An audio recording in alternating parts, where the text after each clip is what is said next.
Look at this picture. What do you see? A scary monster? Two friendly bears? Or something else? A scientist named Herman Rorschach used these images for a personality test. The idea was that everyone saw the same images, but their interpretations of these abstract shapes were different. You might laugh, but the story of Joao Felix is quite similar. Everyone sees it differently.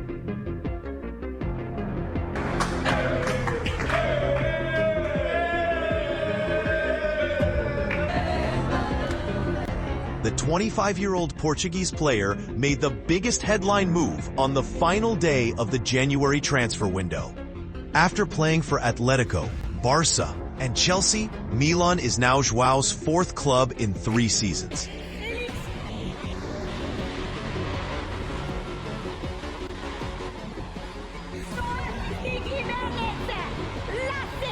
During this time, he joined Chelsea on loan but couldn't perform well. He then signed a permanent deal, but was loaned out again to another team. If anyone truly understands what's going on, please let us know.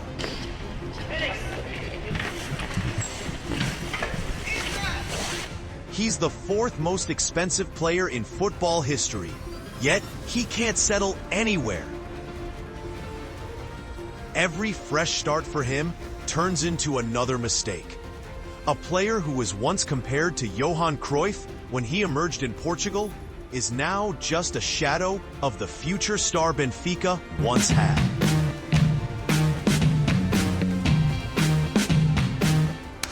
So when you look at Joao Felix, what do you see? What do these ink blots mean to you? Some will immediately turn to the numbers. 178 million spent on his transfers since leaving Benfica, yet only 37 goals in 5.5 seasons. In 2021, Roy Keane called Joao a show pony, which offended many people. But now, that statement doesn't seem so outrageous anymore. An imposter, he comes on like this, your country needs you, and he comes on, hits a target. He's, what, 100 million? I think if I was Ronaldo, again, you'd certainly be going after him in the dressing room. Some believe Joao Felix is a wasted talent. Others think he was never talented to begin with. A flashy player, a product of hype, a symbol of everything wrong with modern football. Or maybe none of this is his fault. Capitalism has changed the meaning of many things, and perhaps Joao Felix's footballing fate was sealed the moment Atletico Madrid paid 126 million euros for him. A player who had only played 1 full season at the highest level and didn't even know what kind of footballer he was supposed to become.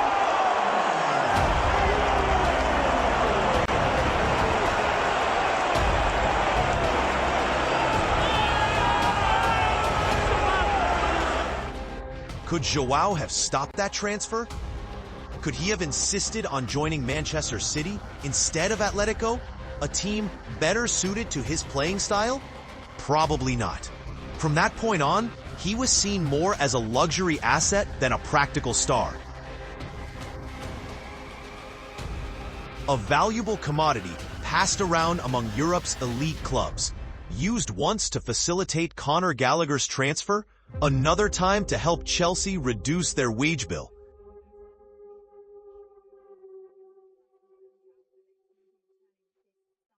If, like Roy Keane, you think Joao Felix is a fraud, then none of this really matters. In the end, he's just an average footballer making millions through constant transfers. But some see something entirely different in these ink blots. A touch of poetry and madness, an elegance that's becoming rarer in today's footballers. A player who makes your heart beat a little faster when he steps onto the pitch. A free-spirited talent trapped in a game that no longer belongs to him. He dribbles with pure grace and finesse. His passes and runs are sometimes mesmerizing. He's lazy, doesn't work as hard as the others. But when he's in the lineup, you just know he's capable of turning the game around with a single moment of brilliance. Free, light-footed, a flag bearer of beauty.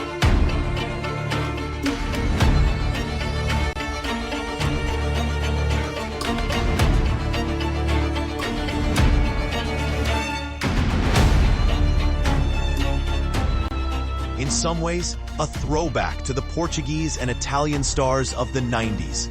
The ones whose socks never reached their shins, like Rui Costa, like Totti, like Baggio. No one expected them to track back and defend. Not everyone was supposed to work equally hard.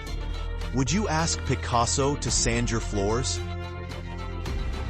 Some had to do the dirty work, so that one player could create magic in a single defining moment. Joao is as much a victim of misfortune as he is of being born in the wrong footballing era.